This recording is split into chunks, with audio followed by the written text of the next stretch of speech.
নমস্কার, আমি doctor Shouktik Gangopadhyay, consultant gynaecologist at medical super speciality hospital. আজকে আমি যে বিষয়টা নিয়ে কথা বলবো যে বিষয়টা হলো ওভারিয়ান সিস্ট। চেম্বারে আমি যেখানেই রোগী দেখি, ধরুন হসপিটাল কিংবা বাইরে, ওভারিয়ান সিস্ট কমপ্লেন নিয়ে অনেকেই আসেন। অনেকে খুব ভয়ও থাকেন। ধরুন অনেকে যাদের মেয়ের বয়স ধরুন 18 বা 20 বছর বয়স, ধরুন ডাক্তার ওভারিতে সিস্ট হয়ে গেছে, বা ধরুন একটু বয়স্ক যারা আছেন, ধরুন 40-42 বছর বয়স, তাদেরও ওভারিয়ান সিস্ট নিয়ে অনেক ভয় থাকে যে একটা সিস্ট ধরা পড়েছে। এবং অধিকাংশ ক্ষেত্রেই এটা আলট্রাসাউন্ডে দেখা যায় যে সিস্ট আছেন এবং ওনারা হসপিটালে চলে এসেছেন। বাড়ির সামনে যিনি আছেন বা দেখেছেন, উনিও বলেছেন যে এটা খুব ভয়ের বিষয়। যারা কলকাতা শহরের বাইরে থাকেন তারাও অনেক সময় যে কলকাতা শহরে চলে আসেন ডাক্তার দেখানোর জন্য, কিংবা যারা শহরে থাকেন তারাও অনেক ক্ষেত্রে খুব তড়িঘড়ি আর কি ডাক্তারবাবুর অ্যাপয়েন্টমেন্ট নিয়ে ওনারা চলে আসেন। তো আজকে বিষয়টি খুব অনেকটাই বিভিন্ন ধরনের সিস্ট হয়। আসুন আমরা সংক্ষেপে আজকে ওভারিয়ান সিস্ট বিষয়টি কি, এবং এটা কত টাইপ অফ ওভারিয়ান সিস্ট, কত প্রকার হয়, কি সিমটমস থাকে তার সঙ্গে, এবং কখন সত্যিকারেরই ভয়ের কারণ এবং খুব তাড়াতাড়ি ডাক্তারবাবুর কাছে যেতে হবে, এবং কি কি ইনভেস্টিগেশন এর দরকার, এবং চিকিৎসাটা সব থেকে ইম্পর্টেন্ট, যে সবসময় কি অপারেশন বা সবসময় কখন ইম্পর্টেন্ট, কিভাবে চিকিৎসা করব সেটাও খুব ইম্পর্টেন্ট, সেগুলো জানা দরকার। তো সিস্ট বলতে আমরা নর্মালি যেটা বুঝি যে ধরুন একটা থলির মতো একটা জিনিস যার মধ্যে ধরুন জল আছে। তো সেটা বিভিন্ন অর্গানে থাকতে পারে। ধরুন লিভারে থাকলে আমরা বলবো লিভারের সিস্ট, যদি কিডনিতে থাকে আমরা সেটা বলি কিডনি সিস্ট, যদি ওভারিতে থাকে আমরা বলি ওভারিয়ান সিস্ট। তো এই থলির মতো জিনিসের মধ্যে যেটা থাকে সেটার উপরেই ডিপেন্ড করে যে কী টাইপের সিস্টের সঙ্গে আমরা ডিল করছি। ধরুন এর মধ্যে জল থাকতে পারে, এর মধ্যে ধরুন সেমি সলিড কিছু পদার্থ থাকতে পারে, ধরুন রক্ত থাকতে পারে, ধরুন জমাট বাঁধা রক্ত থাকতে পারে। অনেক সময় ওভারিয়ান সিস্টে চুল কিংবা দাঁত এরকম কিছু থাকতে পারে, কিংবা অনেক ক্ষেত্রে আমরা যেটা খুবই কমন, এবং ওপিডিতে আসেন, পলিসিস্টিক ওভারি। সবাই এখানে ঠিক সিস্ট নয়, সিস্টের মতো ছোট ছোট ছোট ছোট ডিমের ঘর, হচ্ছে যে ওভারিতে ডিম্বাশয় থাকে, ওভারি যাকে ডিম্বাশয় ঘরে থাকে, যাকে আমরা বলি পলিসিস্টিক ওভারি। তো এই যদি জল থাকে তাহলে আমরা বলি সিম্পল ওভারিয়ান সিস্ট। অধিকাংশ ক্ষেত্রেই যার কোনো চিকিৎসা দরকার পড়ে না, নিজে থেকেই সিস্ট ঠিক হয়ে যায়, কিংবা পরবর্তী আমরা 2-3 মাস পরে আলট্রাসাউন্ড করলে দেখা যায় যে সিস্টটা নেই। রক্ত যদি থাকে তাকে আমরা বলি হেমারেজিক সিস্ট, এবং যদি তার মধ্যে জমাট বাঁধা রক্ত থাকে অনেক সময় বলি যে চকলেট সিস্ট। এটা খুবই common term, endometriosis, chocolate cyst. এবং যদি যেটা আমি বললাম যে চুল দাঁত এগুলো যদি থাকেন, আপনারা অনেকেই শুনেছেন হয়তো ডার্ময়েড সিস্ট। এবং পলিসিস্টিক ওভারি যেটা আমি বললাম যে ছোট ছোট, যেটা ঠিক সিস্ট নয়, সিস্টের মতন ছোট ছোট ছোট ছোট ডিমের ঘর হয়তো এরকম ওভারিতে ডিম্বাশয়ের মধ্যে থাকে, যেটা নর্মালি 4টে থেকে 6টা থাকার কথা, সেখানে হয়তো সেই ডিমের ঘর 9টা থেকে 10টা থাকে, বা তারও বেশি থাকতে পারে, যাকে আমরা ডাক্তারি ভাষায় বলি পলিসিস্টিক ওভারি। তো কি কি সিমটম হতে পারে? সিমটম মধ্যে চকলেট সিস্ট, কিংবা যেটা বললাম যে এন্ডোমেট্রিওটিক সিস্ট বা চকলেট সিস্ট বা হেমারেজিক সিস্ট, পেটে ব্যথা হতে পারে, হঠাৎ করে পেটে ব্যথা হলো, তার সঙ্গে প্রত্যেক মাসে মেনস্ট্রুয়েশন কিংবা মাসিকের টাইমে ব্লিডিং বেশি হতে পারে, এবং মাসিকের সময় ব্যথা হতে পারে। এটাই প্রধানত সিমটম। এবং সিস্ট খুব বড় হয়ে গেলে পেটও ফুলে যেতে পারে, হয়তো পেটের ওপর দিয়েই বোঝা যাবে যে কোনো ধরনের কিছু আছে, পেটের মধ্যে কিছু মুভমেন্ট হচ্ছে। এছাড়াও পলিসিস্টিক ওভারি যে এন্টিটি আমি বললাম, সে পলিসিস্টিক ওভারিতে যেটা হয় যে ছোট ছোট ছোট ছোট সিস্ট, এবং সেটা ঠিক সিস্ট নয়, সিস্টের মতো, এবং এর সঙ্গে যেটা অন্যান্য সিমটম যেটা থাকে যে মাসিক পুরো বন্ধ হয়ে যায় বা খুব অল্প হয়। এবং যারা পলিসিস্টিক ওভারি ডিজিজ থেকে সাফার করেন ওনারা খুব ওভারওয়েট কিংবা ওবেজ হন, ওজন খুব বেশি থাকে, এবং মুখে অ্যাকনে হয়, এবং এক্সেসিভ হেয়ার গ্রোথ, ধরুন মুখে কিংবা শরীরের অন্যান্য পার্টে হচ্ছে যে এক্সেসিভ হেয়ার গ্রোথ দেখতে পাওয়া যায়। এর সঙ্গে ডায়াবেটিসের একটা প্রবণতা থাকে। তো এগুলো টোটাল নিয়েই আমরা হেয়ার ফলের একটা বিশেষ প্রবণতা থাকে, তো এইসব নিয়েই আমরা বলি পলিসিস্টিক ওভারিয়ান সিনড্রোম। তো নর্মালি পলিসিস্টিক ওভারি ছেড়ে দিলে ওভারিয়ান সিস্টের সিমটম বলতে পেটে ব্যথা এবং পিরিয়ডে অতিরিক্ত পেন এবং ব্লিডিং, এগুলোই প্রধানত সিমটম থাকে। তো চিকিৎসা যদি না করা হয় তাহলে কি কমপ্লিকেশন হতে পারে? ধরুন যদি খুব ওভারিয়ান সিস্ট খুব বড় হয়ে যায় তখন ফেটে যেতে পারে, যাকে আমরা বলি রাপচার। যদি চিকিৎসা না করা হয় তাহলে ওভারিয়ান সিস্ট অনেক সময় যে সিস্টের থলির মতো একটা জিনিস, সেটা নিজের এক দুটো নিজের ওপরেই সিস্টটা ঘুরে যেতে পারে, যাকে আমরা বলি টর্শন। এই সব ক্ষেত্রে হঠাৎ করে পেশেন্ট যারা আছে, হঠাৎ করে রাত্রিবেলা কিংবা বিকেলবেলা খুব সাডেন, আগে কোনো ব্যথা বা কিছুই ছিল না, হট করে একটা ব্যথা নিয়ে হসপিটালের এমার্জেন্সিতে প্রেজেন্ট করলেন। তো এটা একটা কমপ্লিকেশন, টর্শন। আর যেটা বললাম সিস্ট ফেটে যেতে পারে।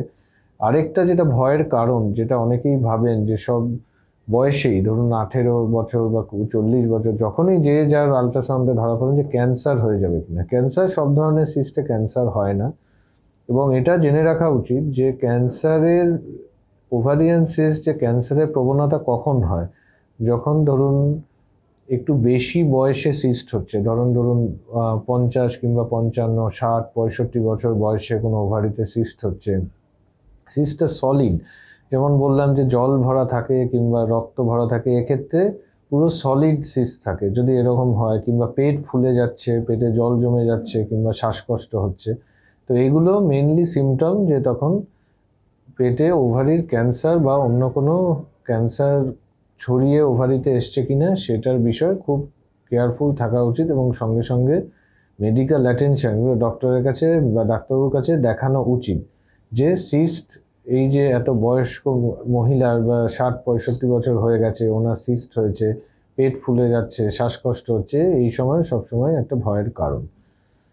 তো এগুলো আমরা জানলাম যে মোটামুটি কি ধরনের সিস্ট হয় অতি সংক্ষেপে, এবং তাদের সিমটম কি এবং কমপ্লিকেশন কি হতে পারে, এবং কখন খুব তাড়াতাড়ি ডাক্তারবাবুর কাছে যাওয়া উচিত। এবার আমরা আসি কি ইনভেস্টিগেশন আছে। ইনভেস্টিগেশন আলট্রাসোনোগ্রাফি, তো প্রথমেই সবাই আলট্রাসোনোগ্রাফি নিয়েই আসেন।